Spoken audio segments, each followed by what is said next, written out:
Sarah Martinez pressed her back against the galley wall, her hands trembling as she clutched the medical emergency kit, watching in stunned silence as the woman in seat 2A, the same woman she'd seen begging for spare change outside LaGuardia just hours earlier, calmly explained to the first-class passengers around her that she was actually Dr. Elena Vasquez, one of the country's leading pediatric surgeons, and that the Homeless Act had been her desperate attempt to test whether anyone would show kindness to someone they perceived as beneath them. The millionaire in 2B, who had just given away his gourmet meal to what he thought was a struggling mother, sat frozen with his mouth slightly open, realizing that his simple act of compassion had just been witnessed by the very woman whose research had saved his younger sister's life 3 years ago. The Boeing 777 had been cruising at 37,000 feet for barely an hour, but Sarah felt like she'd lived a lifetime in those 60 minutes. As a senior flight attendant with 12 years of experience on international routes, she thought she'd seen everything, from celebrity meltdowns to medical emergencies, from marriage proposals to bitter divorces playing out in the aisles. But nothing had prepared her for the emotional whiplash of this particular flight from New York to London. It had started with what seemed like a routine boarding process. Sarah had positioned herself near the first-class galley, watching passengers settle into their cream leather seats, when she noticed him, the young man in 2B who'd boarded with the confident stride of someone accustomed to having doors held open and obstacles removed from his path. His tailored navy suit probably cost more than Sarah made in 2 months, and his platinum watch caught the cabin lights as he adjusted his tie with practiced ease. Everything about him screamed old money and privilege, from his perfectly styled dark hair to his handmade Italian leather shoes. Make sure to subscribe and hit that notification bell. You won't want to miss what happens next in this incredible true story. Marcus Wellington III had the kind of presence that made flight attendants straighten their postures and other passengers steal glances.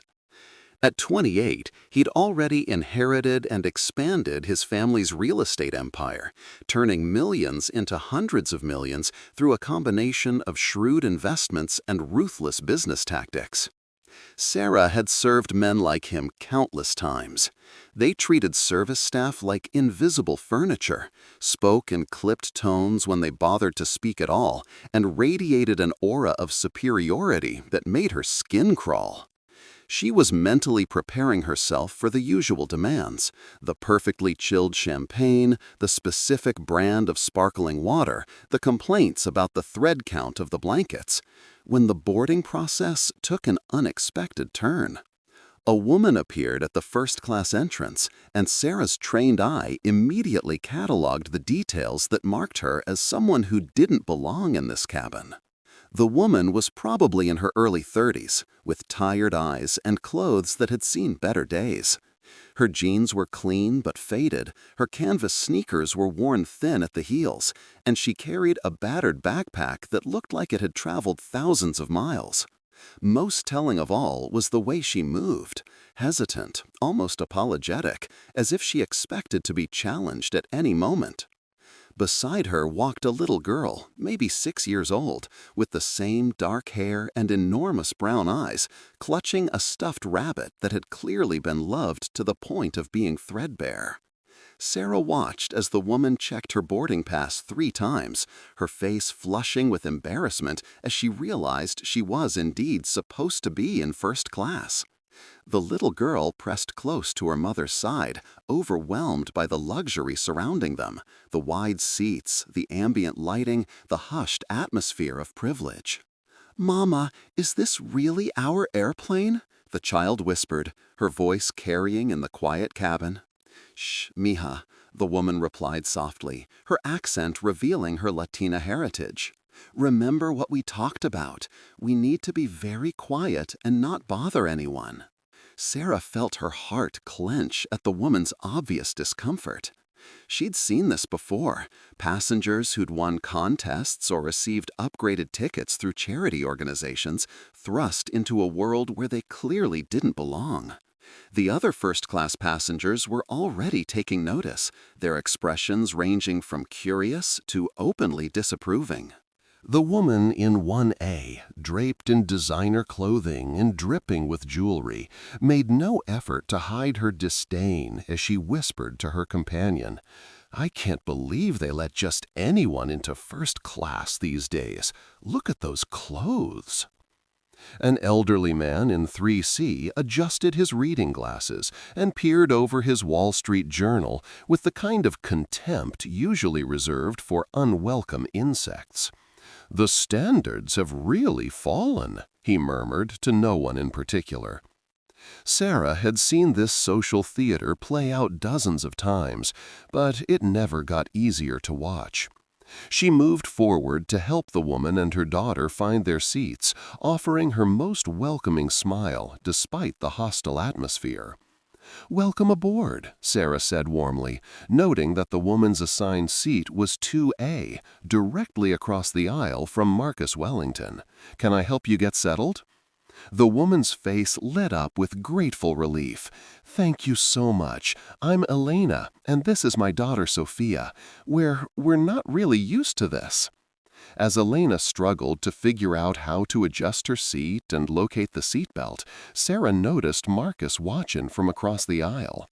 She braced herself for the inevitable complaint.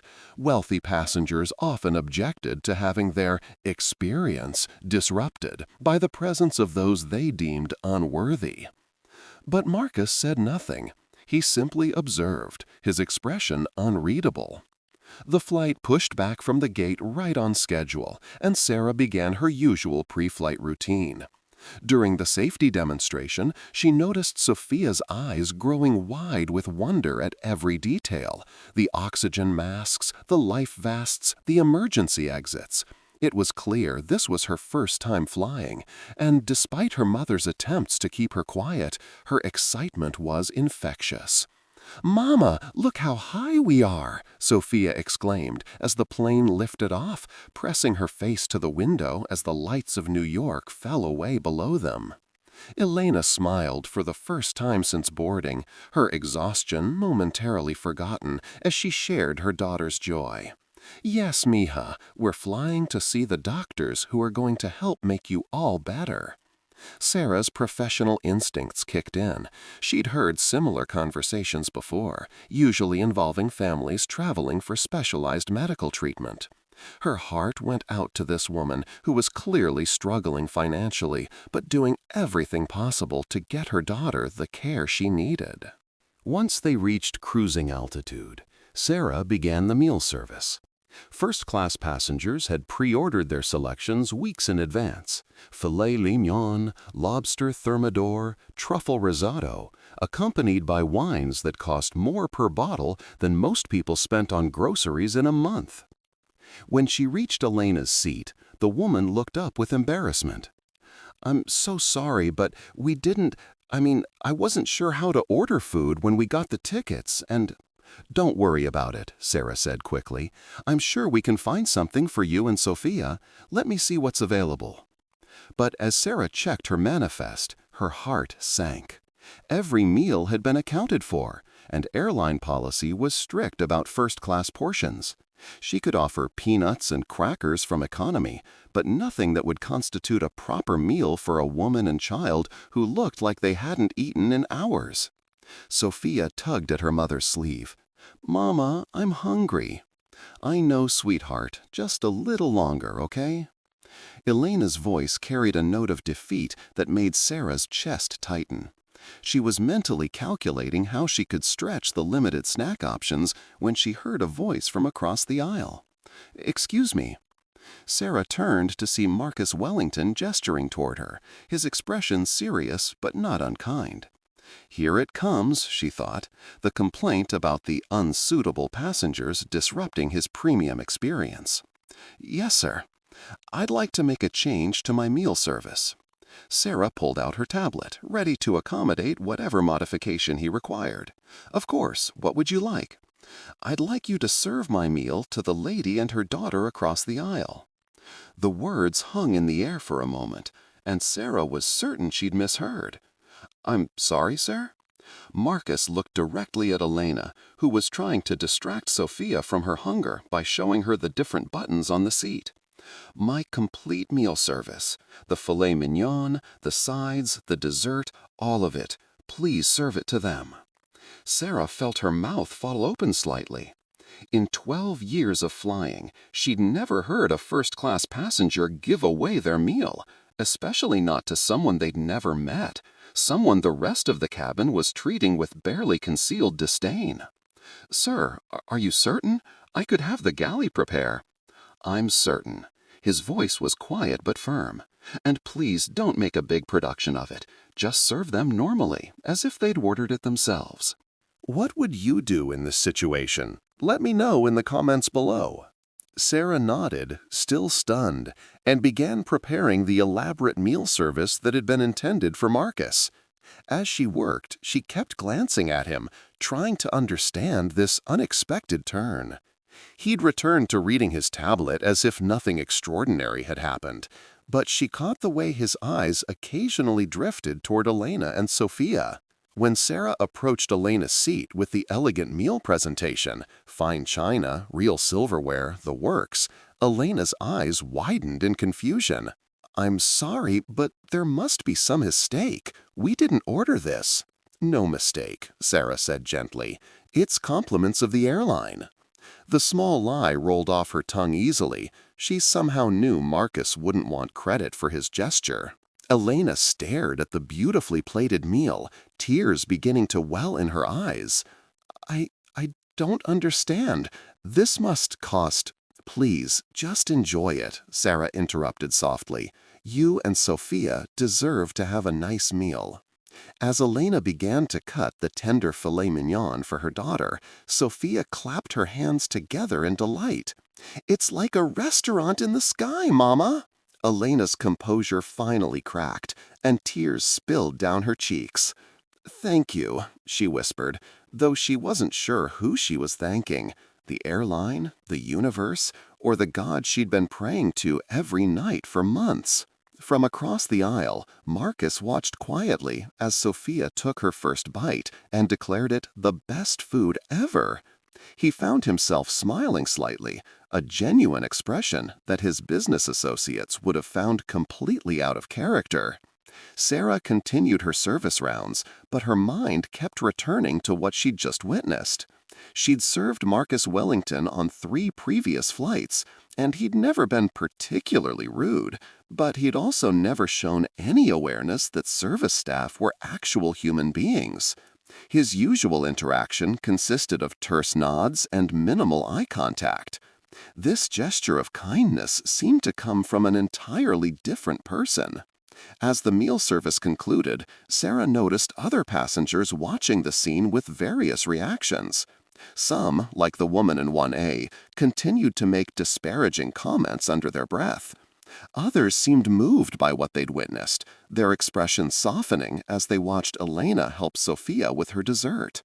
The man in 3C, who'd been so judgmental earlier, actually caught Sarah's eye and nodded toward his own untouched dessert.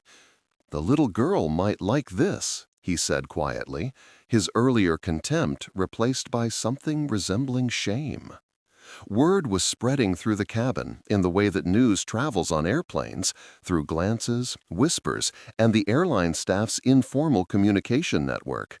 Sarah overheard 2 flight attendants from the economy section discussing the millionaire who gave away his dinner, though the story was already becoming embellished with each retelling. About 4 hours into the flight, as most passengers had settled in to sleep or watch movies, Sarah was organizing supplies in the galley when she became aware of voices from the first-class cabin. She peered around the corner and saw Marcus standing in the aisle next to Elena's seat, where Sophia had curled up under a blanket, fast asleep. "I hope you don't think this is inappropriate," Marcus was saying, his voice low to avoid disturbing the sleeping child. "But I couldn't help noticing, are you traveling for medical reasons?" Elena looked up at him with surprise, then glanced protectively at her daughter. How did you? My sister went through something similar when she was about Sophia's age. The way you're holding yourself, the way you look at her, I recognize the signs. Elena was quiet for a long moment, clearly debating how much to reveal to this stranger. Finally, she spoke. Sophia has a rare heart condition. There's a surgeon in London who specializes in her particular case, but she gestured helplessly. Insurance only covered the medical expenses, not travel. A charity organization got us the tickets, but I had to spend everything we had just to get here. Marcus nodded slowly. The surgeon? Is it Dr. Catherine Morrison? Elena's eyes widened. You know her? She saved my sister's life 3 years ago. Emma had the same condition, hypoplastic left heart syndrome. That's exactly what Sophia has. Elena's voice was barely a whisper. Dr. Morrison is our only hope.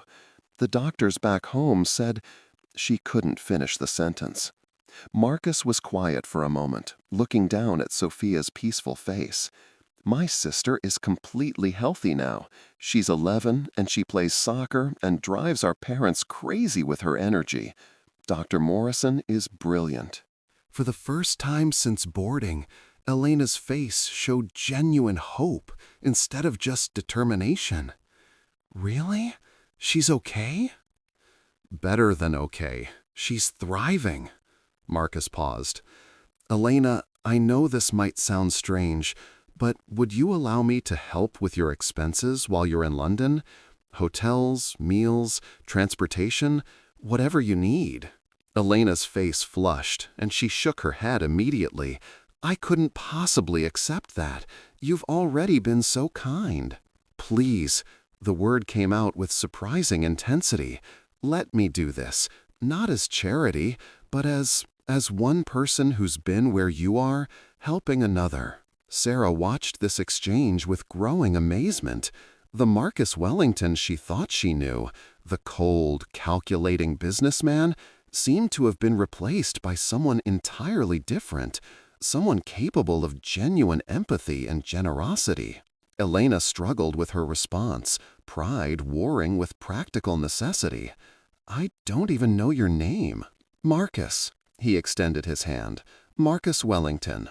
As Elena shook his hand, introducing herself properly, Sarah noticed something shift in the dynamic between them. The class differences didn't disappear, but they seemed less important somehow, overshadowed by their shared understanding of what it meant to watch a child fight for their life. Their conversation continued for another 20 minutes, with Marcus sharing stories about his sister's recovery and Elena opening up about her fears and hopes for Sophia's surgery. Sarah found herself lingering in the galley, not wanting to interrupt, but unable to look away from this unexpected connection forming at 30,000 feet. What she didn't notice was Elena's growing discomfort as the conversation progressed. Not discomfort with Marcus, but with the deception she was maintaining. Every kind word, every generous offer seemed to weigh more heavily on her conscience. Finally, Marcus returned to his seat, and Elena settled back with her sleeping daughter. But Sarah could see that the woman was far from settled. She kept fidgeting, looking at Marcus, then away, as if wrestling with some internal struggle. Around hour 6 of the flight, as dawn began to break outside the windows, Sarah was preparing the breakfast service when she heard Elena's voice calling softly from the cabin.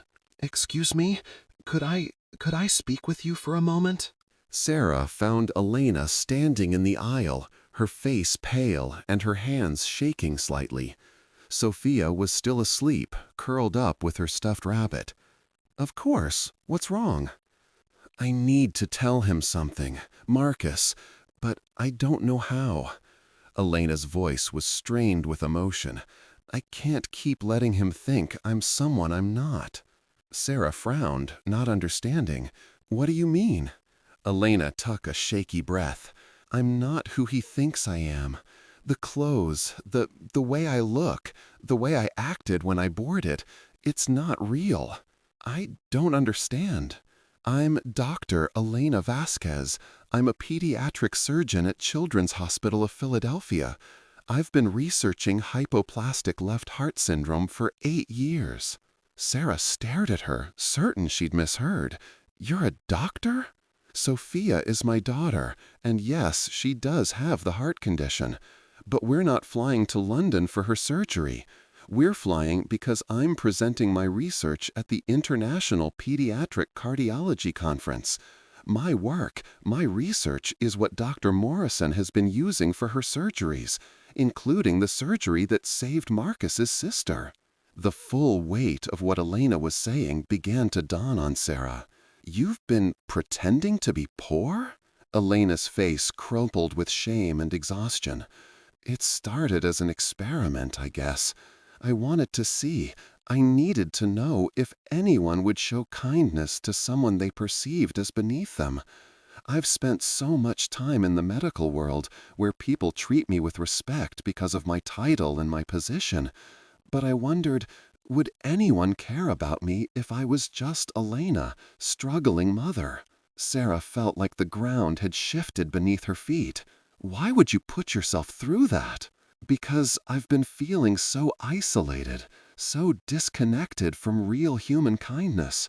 Everyone in my world wants something: funding, referrals, collaboration. I couldn't remember the last time someone was kind to me just because I needed kindness. Elena wiped her eyes. And then Marcus, he was so generous, so caring, without knowing anything about my degrees or my research or my reputation. He saw someone who needed help, and he helped. Sarah was quiet for a moment, processing this revelation. You have to tell him. I know, but what if he thinks I was making fun of him? What if he thinks this was all some cruel joke? Elena, he gave you his meal because he saw a mother struggling to feed her child.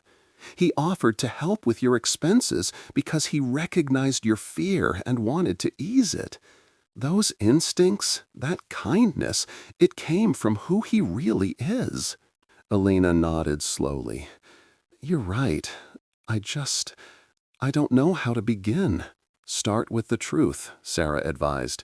In my experience, most people can handle the truth better than they can handle deception, even well-intentioned deception. Elena returned to her seat, and Sarah watched as she sat staring at Marcus, who was reading by the window light. Several times Elena started to speak, then stopped, clearly struggling with how to begin. Finally, she reached across the aisle and gently touched his arm. Marcus, could I talk to you about something important? He set down his tablet immediately, giving her his full attention. Of course. Elena looked at her sleeping daughter, then back at Marcus, and Sarah could see the exact moment she made her decision to come clean. I haven't been honest with you, Elena began, her voice barely above a whisper. About who I am. Marcus's expression didn't change, but Sarah noticed him straighten slightly in his seat. I am Sophia's mother, and she does have hypoplastic left heart syndrome, but we're not flying to London for her surgery. Elena's words came in a rush now, as if stopping would make it impossible to start again. We're flying because I'm presenting research at a conference, research on hypoplastic left heart syndrome. I'm a pediatric surgeon, Marcus, Dr. Elena Vasquez. The silence that followed seemed to stretch for an eternity. Sarah found herself holding her breath, watching Marcus's face for any sign of his reaction. When he finally spoke, his voice was quiet and carefully controlled. You're a doctor, yes? A pediatric surgeon, yes? Researching the same condition my sister had? Elena nodded, tears beginning to flow again. Your sister, the surgery that saved her life, it was based on my research. The technique Dr. Morrison used, the post-operative protocol, I developed them. Marcus was completely still, staring at Elena with an expression Sarah couldn't read. When he finally spoke again, there was wonder in his voice. You saved Emma's life. The team saved her life. No. Marcus's voice was firm. You created the knowledge that made her survival possible. You gave my sister a future. Elena looked up at him through her tears, surprised by his tone. She'd expected anger, accusation, hurt feelings. Instead, she saw something that looked like awe. I don't understand why you didn't tell me, Marcus continued. Why you let me think? Because I wanted to know if anyone would be kind to me without knowing what I do, without wanting something from me. I've been so lonely, Marcus, so tired of being Dr. Vasquez, the renowned surgeon, the expert everyone wants to consult. I just wanted to be Elena, just Elena, and see if anyone would care about me. Marcus was quiet for a long moment. And you thought pretending to be poor was the way to test that? Elena flushed with shame. It sounds so foolish when you say it like that. I know it was wrong. I know it was manipulative. But I've been in this profession for so long, seen so much suffering, and sometimes I feel like I'm losing my connection to basic human kindness. I needed to know it still existed. It does exist, Marcus said softly. But Elena, if you had told me who you were from the beginning, if you had simply said, I'm Dr. Elena Vasquez and my research saved your sister's life, I would have given you everything I own. Sarah felt tears prick her own eyes as she watched these two people navigate this moment of raw honesty. That's exactly why I couldn't tell you, Elena replied. Because then you would have been kind to me out of gratitude, out of obligation, not because you saw someone who needed kindness. Marcus leaned forward in his seat, his voice intense but gentle. Elena, listen to me. I didn't give you my meal because I thought you were poor. I gave it to you because I saw a mother trying to take care of her child, and I remembered what that looked like. I didn't offer to help with your expenses because I pitied you. I offered because I recognized the fear in your eyes, the same fear I saw in my parents' eyes every day when Emma was sick. He paused, running his hand through his hair. Your financial situation had nothing to do with my decision. Your title has nothing to do with it either. I helped because you needed help and because— He stopped, seeming to surprise himself. Because what? Elena asked softly. Because something about you made me want to be better than I usually am. The admission hung between them, honest and vulnerable, in a way that made Sarah feel like she was witnessing something sacred. Sophia stirred in her sleep, and Elena automatically reached over to adjust her blanket. The simple maternal gesture seemed to ground both adults, reminding them of what was really important. I'm sorry I lied to you, Elena said finally. Even if my reasons made sense to me, it wasn't fair to you. I understand why you did it, Marcus replied. And Elena, you got your answer. The kindness you were looking for, it's real. It exists. You found it. Elena smiled through her tears. I did, didn't I? As if drawn by some invisible force, Marcus reached across the aisle and took her hand. The question is, what do we do now? Like this video if you're as moved by this story as I am. Sarah realized she'd been standing transfixed for several minutes, completely absorbed in watching this extraordinary conversation unfold. She forced herself to return to her duties, but her mind kept replaying what she'd witnessed. The rest of the flight passed in a completely different atmosphere. Elena and Marcus continued talking, but now their conversation was between equals, a renowned surgeon and a successful businessman who had found an unexpected connection. They discussed Elena's research, Marcus's business, their hopes for their futures, and most importantly, their children, Sophia and Emma. Sophia woke up refreshed and charming, completely comfortable with Marcus in a way that surprised her usually reserved mother. She showed him her stuffed rabbit, told him about her favorite cartoons, and asked him detailed questions about his sister. "Does Emma really play soccer, even with her heart?" Sophia asked, wide-eyed. "She's the fastest player on her team," Marcus assured her. "Her heart is perfectly normal now, just like yours is going to be." Other passengers had begun to take notice of the transformed dynamic in seats 2A and 2B. The woman in 1A, who had been so disdainful earlier, actually approached Elena during one of her trips to the lavatory. "I owe you an apology," the woman said quietly. "I made assumptions about you that were completely wrong, and I'm ashamed of my behavior." Elena graciously accepted the apology, but Sarah could see that the woman's earlier judgment still stung. It was a reminder of how quickly people were willing to dismiss others based on superficial appearances. As they began their descent into London, Sarah found herself dreading the end of the flight. In the space of 8 hours, she'd witnessed something extraordinary, not just the romance developing between Elena and Marcus, but the fundamental human capacity for growth and connection. Marcus had gone from being just another entitled passenger to someone who had surprised himself with his own capacity for generosity. Elena had risked vulnerability and found acceptance. Even some of the other passengers had been moved to examine their own prejudices and biases. During the final meal service, Sarah overheard Marcus asking Elena about her presentation at the conference. "I'd love to hear it," he said. "Would it be inappropriate if I attended?" Elena's face lit up. "You really want to hear about pediatric cardiology research?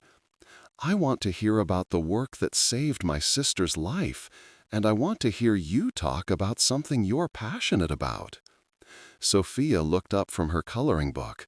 "Mama gets really excited when she talks about hearts." "I can imagine," Marcus said, smiling at the little girl before turning back to Elena. "After your presentation, would you and Sophia like to have dinner? I know this great little place near the conference center." Elena hesitated. "Marcus, I need you to understand something. When we land, I go back to being Dr. Vasquez. I have responsibilities, a reputation to maintain, a daughter to raise.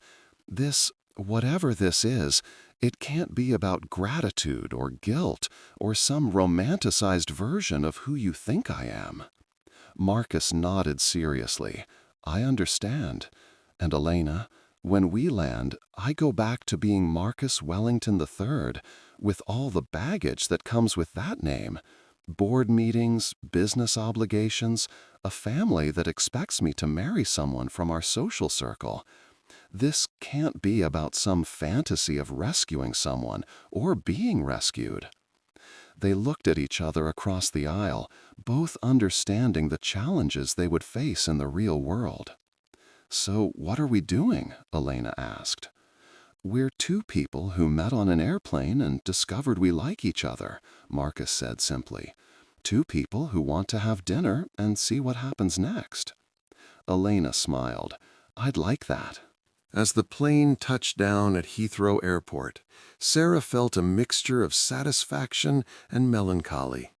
She'd been privileged to witness something beautiful, but she also knew that airport goodbyes were often permanent goodbyes, despite the best intentions.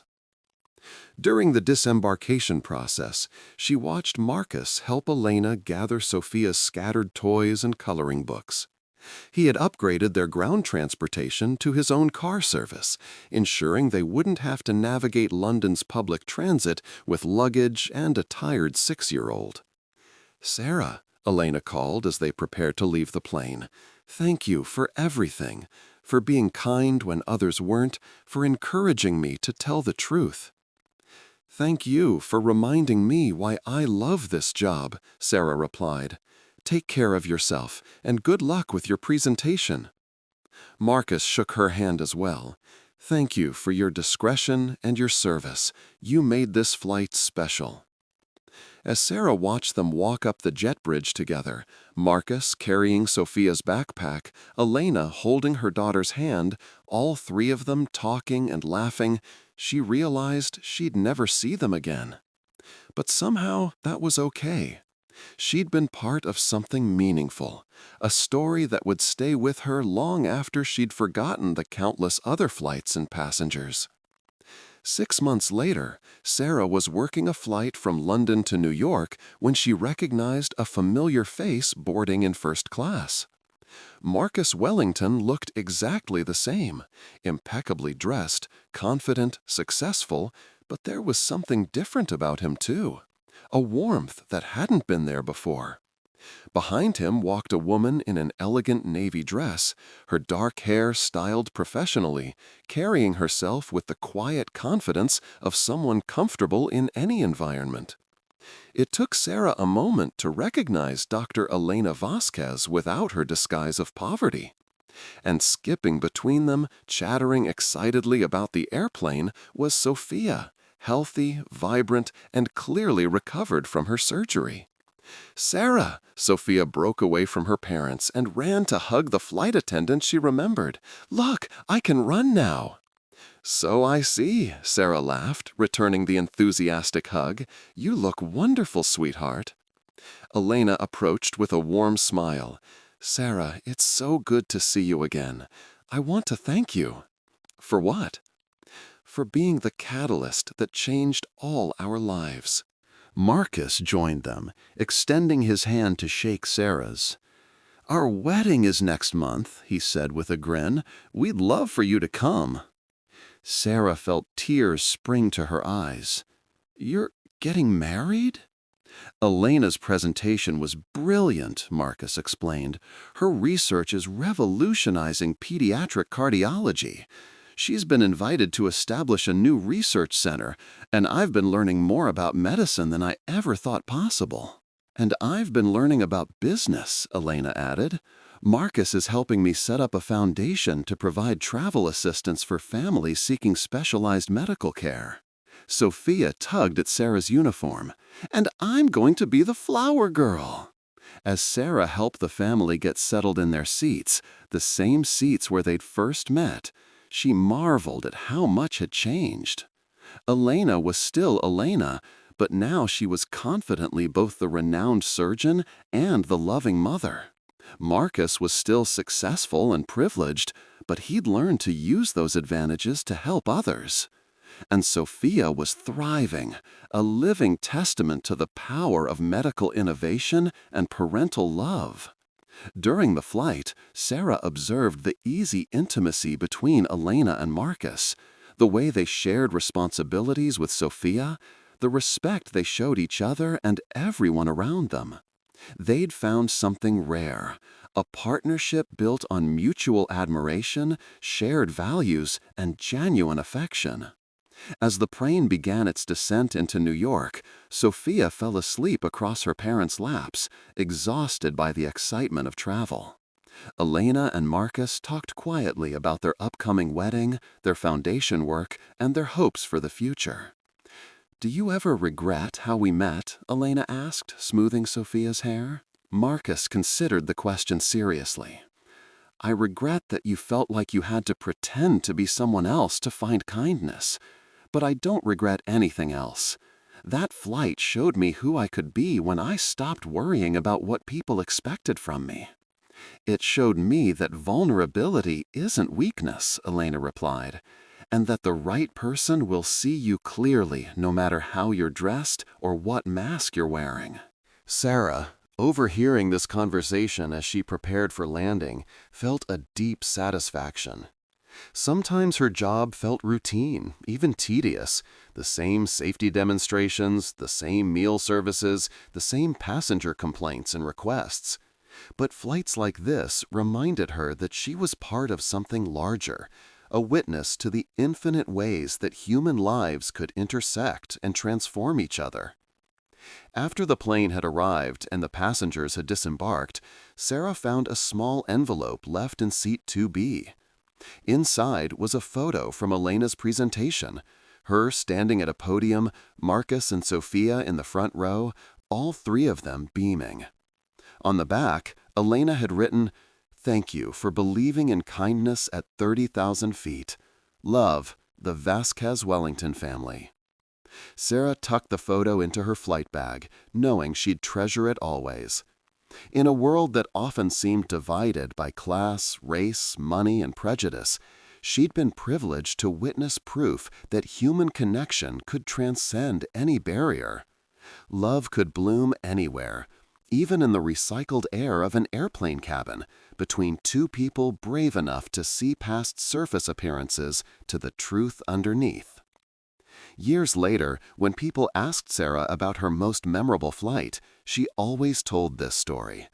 The flight where a millionaire learned that true wealth came from generosity, where a brilliant surgeon discovered that her greatest achievement was not her medical innovations, but her capacity to love and be loved, and where a little girl with a repaired heart grew up understanding that the world was full of people willing to help if you gave them the chance. It was a story about the masks people wear, the assumptions they make, and the beautiful things that can happen when someone has the courage to remove those masks and simply be human. Share this incredible story with someone who needs to believe in the power of unexpected kindness, and make sure to stay tuned for more amazing true stories that will restore your faith in humanity.